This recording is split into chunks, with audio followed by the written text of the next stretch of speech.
வணக்கம். X square plus 5x plus 6 என்ற சமன்பாட்டின் ஒரு காரணி எக்ஸ் பிளஸ் 2 எனில் மற்றொரு காரணி காண்கன்னு கேட்டிருக்காங்க. இப்ப நமக்கு ஒரு சமன்பாடு கொடுத்திருக்காங்க. அது என்னதுன்னா X square plus 5x plus 6. இதுக்கு மொத்தம் நமக்கு 2 காரணி வரும்.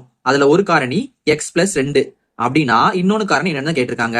நம்ம இதை காரணிப்படுத்துறதுக்கு என்ன பண்ண போறோம்னா ஈஸியான மெத்தடு டி ஃபேக்டர் மெத்தட் நம்ம இதுல யூஸ் பண்ண போறோம். ஃபர்ஸ்ட் நம்ம ஒரு டி போட்டுக்கலாம். இப்ப நமக்கு மேல ஒரு நம்பர் இருக்கணும், கீழே ஒரு நம்பர் இருக்கணும். இப்ப நம்ம இதை ஏன்னு வச்சுக்கலாம், இதை பின்னு வச்சுக்கலாம், இதை சின்னு வச்சுக்கலாம்.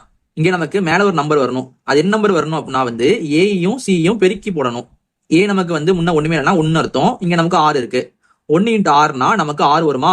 அப்ப நமக்கு பெருக்கும் போது 6 வரணும். அப்புறம் ரெண்டையும் கூட்டும் போது நமக்கு 5 வரணும். ஏன்னா 5 இருக்கு பாருங்க. அப்ப நம்ம கூட்டும் போது நமக்கு இங்க 5 வரணும். பெருக்கும் போது 6 வரும். என்ன பண்ணலாம்? 4 6 6 போட்டு பார்க்கலாம். இல்லைன்னா 2 3 6 மத்த வேற எதுவும் வராது.